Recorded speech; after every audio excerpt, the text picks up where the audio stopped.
Hello, আসসালামু আলাইকুম। শখের খামার ফরিদপুর ইউটিউব চ্যানেল থেকে ছোট্ট একটা শর্ট ভিডিও নিয়ে চলে আসলাম। তো আজকে হচ্ছে আমার ব্রয়লার মুরগিকে রানীক্ষেতের দ্বিতীয় ডোজ ভ্যাকসিন করলাম। তো দ্বিতীয় ডোজ ভ্যাকসিন কিভাবে করতে হয় আমি গত ভিডিওতে অনেকবার আপনাদের দেখাইছি।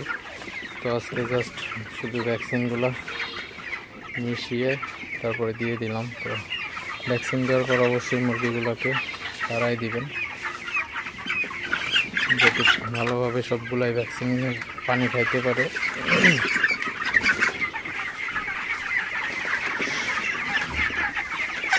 তো ভ্যাকসিনের পানি ভালো মতো খাইলে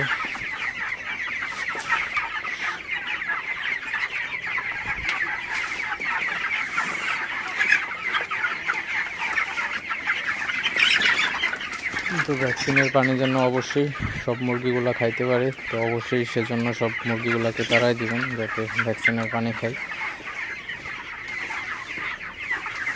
তো ভ্যাকসিন কিন্তু অনেক ইম্পর্টেন্ট একটা ধাপ ব্রয়লার মুরগির জন্য। তো মুরগি সেক্টরে প্রত্যেকটা মুরগির জন্যই ভ্যাকসিন কিন্তু খুবই ইম্পর্টেন্ট একটা বিষয়। তো অবশ্যই আপনারা যারা খামারি আছেন অবশ্যই ভ্যাকসিন সময় মতো ভ্যাকসিন দিবেন।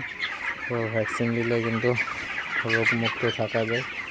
তো মুরগিকে কিন্তু রানীক্ষেত এবং গাম্বুরা থেকে কিন্তু রক্ষা করা সম্ভব। তো অবশ্যই আপনারা যারা খামারি আছেন অবশ্যই ভ্যাকসিন দেবেন, তাহলে মুরগিগুলো সুস্থ থাকবে, ভালো থাকবে, কোনো সমস্যা হবে না।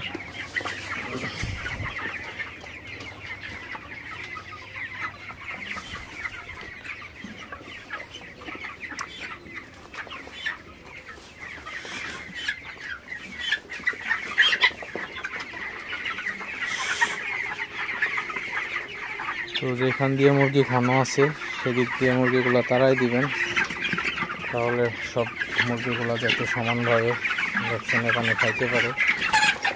তো ভ্যাকসিন দেওয়ার পরে হচ্ছে মুরগিকে কিন্তু অবশ্যই তাড়াবেন, তাড়ায় কিন্তু অবশ্যই তাড়াতাড়ি ভ্যাকসিনের পানি খাইয়ে ফেলতে হবে। ভ্যাকসিনের কার্যকারিতা কিন্তু 20 থেকে 30 মিনিটের মধ্যে শেষ হয়ে যায়। তো অবশ্যই 20 থেকে 30 মিনিটের মধ্যে ভ্যাকসিনের পানি খাইয়ে ফেলবেন। তো এই ছিল আজকের ভিডিও। দেখা হবে অন্য কোনো নতুন ভিডিওতে নতুন কোনো তথ্য নিয়ে। সে পর্যন্ত সবাই ভালো থাকবেন, সুস্থ থাকবেন। আল্লাহ হাফিজ।